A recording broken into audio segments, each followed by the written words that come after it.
नमस्कार दर्शकों। आज हम बात करेंगे कि रत्न कब और कैसे हमको धारण करना चाहिए।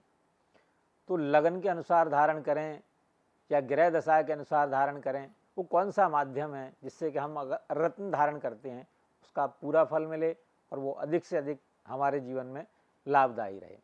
तो अगर हम लग्न के माध्यम से बात करते हैं तो मेष लगन वाले जातकों के लिए कौन कौन से रत्न पहनने चाहिए और कौन से नहीं पहनने चाहिए। सबसे ज़रूरी चीज़ ये है, पहनने को तो हम और आप कुछ भी पहन लें, पर ऐसे कुछ भी पहनने से लाभ तो नहीं है ना। अगर आपके पास पैसा है, सामर्थ्य है, आप खरीद सकते हैं, पहन सकते हैं, इसका मतलब ये नहीं है कि आप कोई भी रत्न पहन लें उठा करके, वो आपको फ़ायदा देगा, नहीं देगा। कोई भी रत्न आपको फ़ायदा नहीं दे सकता जब तक आपको ये ना पता हो कि मेरी लगन क्या है, मेरी राशि क्या है, उसके अकॉर्डिंग आप पहने।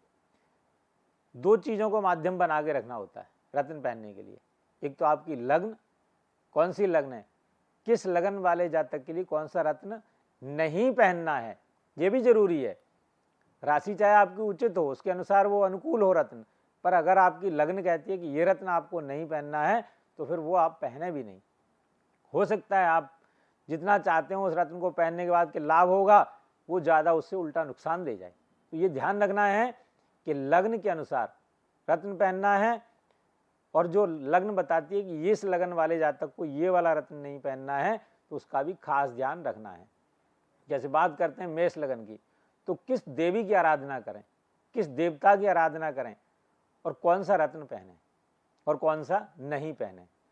सबसे बड़ी बात है रत्नों के लिए, माणिक भी पहन सकते हैं आप, मूंगा भी पहन सकते हैं, मोती भी पहन सकते हैं, पुखराज भी पहन सकते हैं, पन्ना भी पहन सकते हैं, सारे रत्न पहन सकते हैं, डायमंड भी पहन सकते हैं, पर पहने कौन सा और कब पहने और क्यों पहने।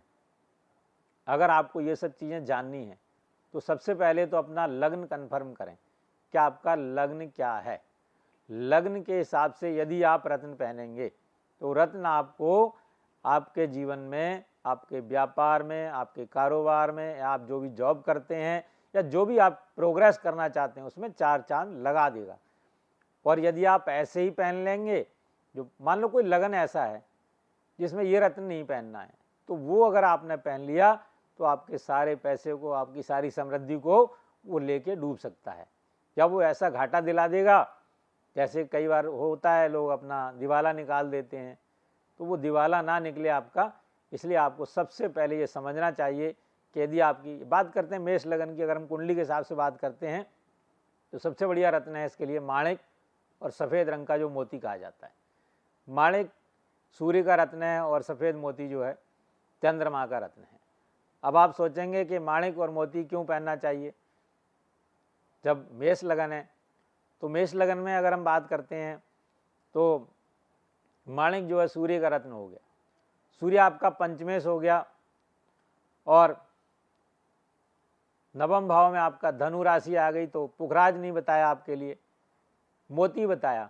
चौथे घर का मालिक आपका चंद्रमा है, लगन का मंगल है, तो माणिक बताया आपके लिए, माणिक है सूर्य का रत्न मेष लगन के लिए। पर फिर भी आप सोचोगे कि लगन का पंचम क्या नवम का रत्न बताते हैं सब लोग पहनने के लिए, पर यहाँ थ्योरी तो उल्टी हो गई आपके लिए। यहाँ तो ना तो मूंगा बताया गया और ना पुखराज बताया गया, यहाँ क्या बताया गया आपको, माणिक बताया गया और मोती बताया गया। तो आप समझ सकते हैं आपके जीवन में क्या चाहिए आपको। सबसे पहले तो आपको जो चतुर्थ स्थान है और पंचम स्थान है उनको जानना चाहिए कि वो है क्या आखिर। चतुर्थ और पंचम स्थान को विष्णु और लक्ष्मी स्थान कहा जाता है। तो आपको क्या चाहिए, लक्ष्मी चाहिए तो नारायण के साथ चाहिए। अकेली लक्ष्मी आएगी तो वो 100 ऐब लेकर के आती है, 100 व्यसन अपने साथ लेके चलती है लक्ष्मी। और लक्ष्मी में सबसे बड़ी काबिलियत क्या है, वो चंचला है, स्थिरा नहीं है, स्थिर नहीं रहना चाहती। लक्ष्मी कहती है, समुद्र मंथन के समय में जब लक्ष्मी जी निकली तो सारे देवता खुश हो गए, ऋषि प्रसन्न हो गए, संत महात्मा प्रसन्न हो गए, ब्राह्मण मंडली खुश हो गई कि चलो लक्ष्मी जी आई हैं तो किसी न किसी के तो हिस्से में पड़ेंगी। राक्षसों ने कहा कि आप हमारे हिस्से में आ जाओ, तो जब लक्ष्मी जी ने उनको मना कर दिया तो देवताओं ने सोचा कि चलो अब राक्षसों के पास तो जाएंगे नहीं, तो हमारे हिस्से में ही आएंगी। ब्रह्मा जी ने कहा तो ब्रह्मा जी को मना कर दिया लक्ष्मी ने कि मैं तुम्हारे हिस्से में नहीं आऊँगी। तो भगवान शिव कहने लगे भारिया समेत कि मैं आपको उच्च स्थान पर बिठा कर रखूँगा, आपकी वंदना करूँगा, अर्चना करूँगा, माँ आप मेरे हिस्से में आ जाओ। उन्होंने उनको भी मना कर दिया। तो जो उस समय ऋषिगण वहाँ मौजूद थे बड़े प्रसन्न हुए कि चलो अब तो ब्रह्मा जी को भी मना कर दिया लक्ष्मी जी ने, भगवान शिव को भी मना कर दिया, तो अब तो शायद हमारे हिस्से में आ जाए लक्ष्मी जी, हमें ही मिल जाए, हमारे ऊपर ही कृपा कर दें। पर लक्ष्मी जी ने उनको ही मना कर दिया कि तुम इस योग्य नहीं हो, तुम मेरा रक्षण नहीं कर पाओगे, पोषण नहीं कर पाओगे, संवर्धन नहीं कर पाओगे। भगवान शिव को भी ये कह करके मना कर दिया कि तुम भोले बहुत हो, कोई अगर तुमसे मुझे मांग लेगा तुम्हें प्रसन्न करके तो तुम कहोगे हाँ ले जाओ मैं दे रहा हूँ, पर मेरा जितना यूज इस्तेमाल करना जरूरी है उससे ज़्यादा मेरा संवर्धन और मेरा पोषण और मेरी रक्षा करनी भी जरूरी है। तो माँ लक्ष्मी ने भगवान शिव को मना कर दिया, ऋषि मुनियों को मना कर दिया, ब्राह्मण मंडली को मना कर दिया, और लास्ट में भगवान विष्णु से कहा कि मैं आपकी होना चाहती हूँ। खुद कहा उन्होंने कि मैं आपकी बनना चाहती हूँ, नारायण मैं आपकी बनना चाहती हूँ।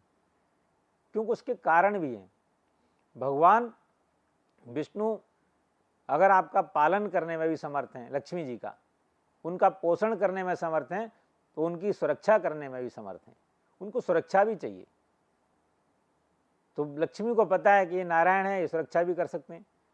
अरे हम सबका अगर हम देखें तो जन्मदाता तो नारायण ही है।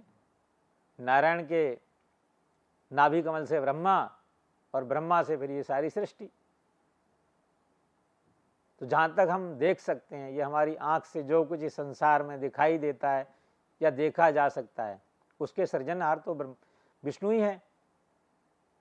क्योंकि भले ही उसका सृजन ब्रह्मा ने किया हो, पर अगर अंत में जाके देखते हैं लास्ट में तो वहाँ विष्णु ही मिलते हैं।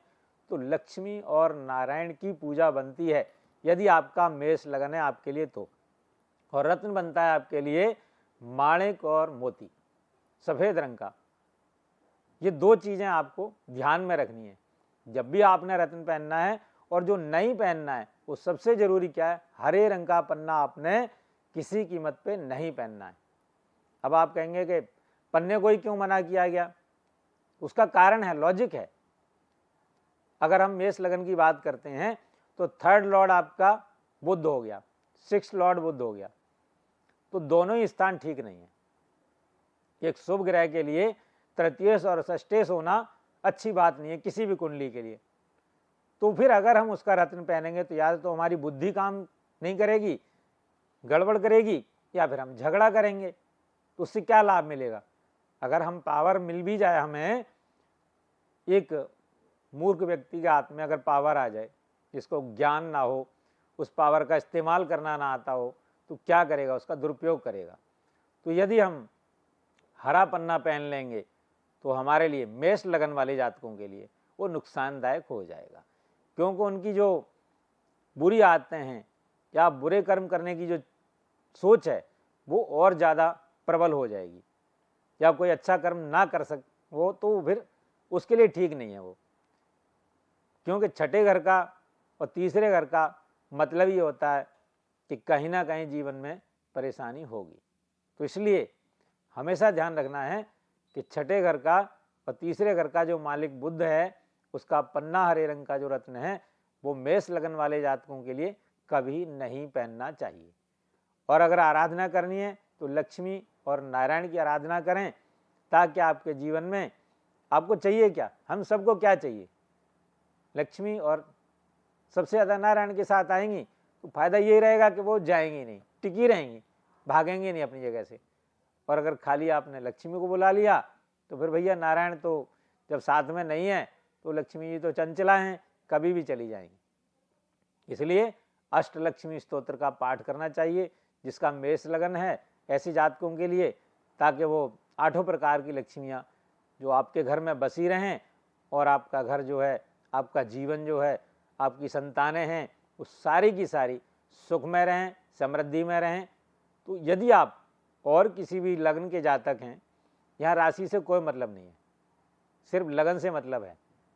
अगर आप किसी भी लग्न के जातक हैं तो आप हमें फ़ोन कर सकते हैं, हमसे बात कर सकते हैं कि हमारा ये लगन है तो हमें कौन सा रत्न नहीं पहनना चाहिए और कौन सा रत्न पहनना चाहिए। अगर मान लो हम वृषभ लगन की बात कर देते हैं, अब इसमें तो बात करी हमने कि माणिक पहन लो, सफ़ेद रंग का मोती पहन लो, ये तो मेष लगन हो गई, और हरा पन्ना नहीं पहनना। अब अगर वृष लगन की बात करते हैं, वृषभ लगन भी है, क्योंकि लगन तो 12 की 12 हैं, तो हर एक लगन के जातक के लिए कौन सा रत्न पहनना चाहिए और कौन सा नहीं पहनना चाहिए, ये अपनी लग्न के हिसाब से आप पहने, बहुत ज़रूरी है। कई बार क्या होता है, एक ग्रह बहुत अच्छा है पर वो फल नहीं दे रहा, उसका रत्न पहन लिया, पहना दिया किसी ने, और रत्न पहनते ही जो बुरा नहीं हो रहा था वो और बुरा होने लग गया और नुकसान में चले गए। पहले कुछ फ़ायदा नहीं हो रहा था और रत्न पहनते ही सब डामाडोल हो गया। तो हमेशा ध्यान रखना है, जब भी हम और आप रत्न पहनेंगे तो अपनी लग्न के अनुसार रत्न पहनेंगे, और उसमें अगर दशा मिल जाए तो और अच्छा है। धन्यवाद, नमस्कार जी।